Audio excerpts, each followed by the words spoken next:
সম্মানিত দেশবাসী, আজকে আমি গুরুত্বপূর্ণ একটা ভিডিও নিয়ে আসলাম।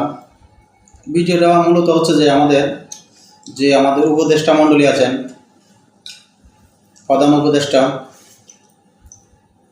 ডক্টর ইউনূস স্যারকে বলবো এবং কি নায়েব ভাইকে বলবো, আপনারা যারা দায়িত্বে আছেন, দেশের বিভিন্ন জায়গাতে এখনও চাঁদাবাজি, টেন্ডারবাজি এখনও এগুলো চলতেছে। আপনারা অতি দ্রুত এগুলো একটু পদক্ষেপ নেন। এগুলো যত দ্রুত আপনারা কন্ট্রোলে নিতে পারবেন, জনতা আপনাদেরই সাপোর্ট করবে। কেননা আমরা চাই ডক্টর ইউনূস স্যারের মতো একজন লোক দেশটাকে নিয়ন্ত্রণ করে নিয়ে আসুক, তারপরে ক্ষমতায় হস্তান্তর করা হোক। এখন এই মুহূর্তে সেনাবাহিনী থাকা অবস্থা যদি আপনারা এটা কন্ট্রোল করতে না পারেন, তাহলে পরবর্তীতে আপনাদের জন্য হুমকির মুখে হয়ে দাঁড়াবে।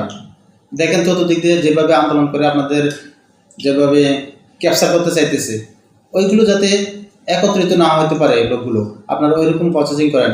আর আমি বিশেষ করে বলবো, হসপিটালগুলোতে যা এখনও দুর্নীতি চলতেছে, তারপরে যে এই বাস স্ট্যান্ডগুলোতে এখনও যে চাঁদাবাজি চলতেছে, এগুলো বন্ধ হয় নাই।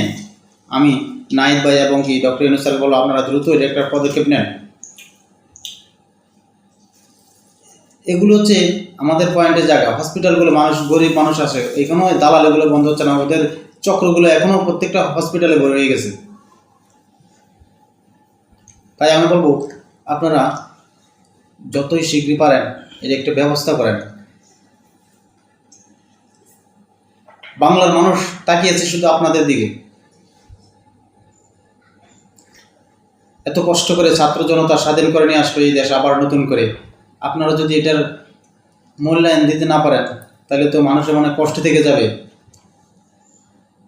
আমি বলবো যে আপনারা দ্রুত একটা পদক্ষেপ নেন। হয়তোবা যে চক্রগুলো ভারত থেকে আসার পায়তারা করতেছে, ভারতের নরেন্দ্র মোদী যেভাবে বাংলাদেশের প্রতি রাক্ষসের মতো নজর দিয়ে রাখছে, ওই রাক্ষসকে দমাইতে হলে একটা কিছু করতে হবে। এর মাঝে বাংলাদেশ বিজেপি বর্ডার গার্ডে আমি স্যালুট জানাই। আমাদের কিছু সম্পত্তি ভারতে দখল করে নিয়ে গেছিল, এগুলো উদ্ধার করার জন্য এখনকার ভালো একটা প্রসেসিং করে নিয়েছেন, ওইটাতে আমি ধন্যবাদ জানাই। এখানে অবশ্যই আমাদের উপদেষ্টা মণ্ডলীর আছে, ওদের কৃতজ্ঞতা প্রকাশ করি। ওদের অবদানেই আমাদের সম্পদ আমাদের দেশে আবার ফিরে আসছে। যাই হোক, যাতে কোনো শত্রুপক্ষ আমাদের দেশের উপরে নজর দিতে না পারে। যেই শত্রুপক্ষ দেশ নজর দেবে আমাদের দেশের উপরে, তার চোখ উপড়িয়ে ফেলা হবে। ওইরকমভাবে আপনারা পদক্ষেপ নেন, যাতে আমরা পাল্টা জবাব দিতে পারি। আর বিশেষ করে নায়েব ভাইয়ের বলবো, আমাদের যেই এখন বিভিন্ন সোশ্যাল মিডিয়াতে যেই আলোচনাটা হচ্ছে, মূলত হচ্ছে যে মোবাইল কোম্পানির, সিম কোম্পানির যে অফারগুলো, এগুলো আমরা টাকা দিয়ে এমবি কিনবো, এটা সবারই একটা আবদার। আপনি অতি দ্রুত ওদের সাথে বসে একটা মিটিং করেন, করে এটা সমাধান করেন। আমরা টাকা দিয়ে এমবি কিনবো, 700 টাকা দিয়ে এমবি কিনবো 60 GB, আবার একটা মেয়াদ দিয়ে দিবে এতদিনের ভিতরে শেষ করতে। কেন ভাই? আমাদের টাকা দিয়ে এমবি কিনা, আমাদের টাকা কিনা, আমরা যতদিন ইচ্ছে যতদিন ব্যবহার করবো ততদিন ব্যবহার করবো। কেন আমরা ওদেরকে মেয়াদ দেব? এখানে মেয়াদ থাকার কোনো প্রশ্নই আসে না। শেষ এমবি শেষ, আমাদের আবার পুরো শেষ। আপনি দ্রুত সিম কোম্পানির সাথে বসেন, নয়তোবা বাংলাদেশের মানুষ এটা নিয়ে অনেক ক্ষুব্ধ। আর বিশেষ করে আরেকটা জিনিস বলবো, গার্মেন্টস আমাদের মূলত ব্যবসার মূল হচ্ছে যে আমাদের গার্মেন্টস। এই গার্মেন্টস শিল্পগুলো আমাদেরকে বাঁচিয়ে রাখতে হবে। এখানে প্রত্যেকটা গার্মেন্টস সেক্টরে আওয়ামী লীগের কতগুলো পাঁচাটা কুকুর বসে আছে, ওরা উস্কানি দিয়ে আন্দোলনে নামাচ্ছে।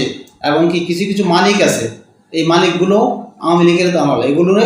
যেগুলো আওয়ামী লীগের দালাল, এগুলো ওদের কোম্পানিগুলো শৃঙ্খলা করে দিয়ে অন্য একজনকে মালিকানা করে দেন, তাহলে দেখবেন সব ঠিক হয়ে যাবে। এই দেশে কোনো সন্ত্রাস, চাঁদাবাজি, টেন্ডারবাজি কোনো দুর্নীতি, ঘুষ, কিছুই চলবে না। আমি অতি দ্রুত আবেদন করতেছি যে আপনারা এটা পদক্ষেপ নেন। যতই তাড়াতাড়ি পদক্ষেপ নেবেন ততই আপনাদের জন্য ভালো হবে। এ নিয়ে আমার কথাগুলো শেষ করলাম। আসসালামু আলাইকুম রহমতুল্লাহ।